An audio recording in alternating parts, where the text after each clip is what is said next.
raise a hallelujah. இதில் என்ன சொல்லுன்னா, in the presence of my enemies.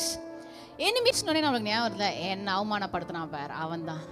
No, மாம்சத்தோடும் ரத்தத்தோடும் நம்மளோட போராட்டங்கள் கிடையாது, பாவிங்களோடும் துரைத்தனங்களோடும்.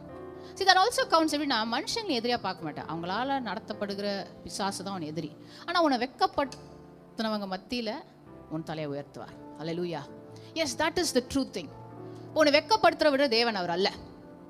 சூழ்நிலைகள் வரும், வராமல் இருக்காது. I can tell you there will be situations.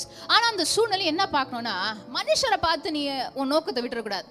ஆடாப்போ, இவனே என்னோட அர்த்தத்தை புரியல, இவ்வளோ செஞ்சு இவனே எனக்கு புரியல. So that's why when we see humans, வேற மனுஷரை பார்த்து நம்ம வாழ்க்கையை ஓடணும்னா நம்மளால் ஓடவே முடியாது. ஏன்னா ஒருத்தருமே என்ன கிடையாது, நிரந்தரம் கிடையாது. they change, their opinions change. அவங்க அன்பு மாறிடும், அவங்க எண்ணங்கள் மாறிடும், அவங்க ஆசை மாறிடும், எல்லாமே மாறி போயிடும். ஆனால் மாறாத ஒரே ஒரு நம் தேவன் தான். ஹல்லேலூயா.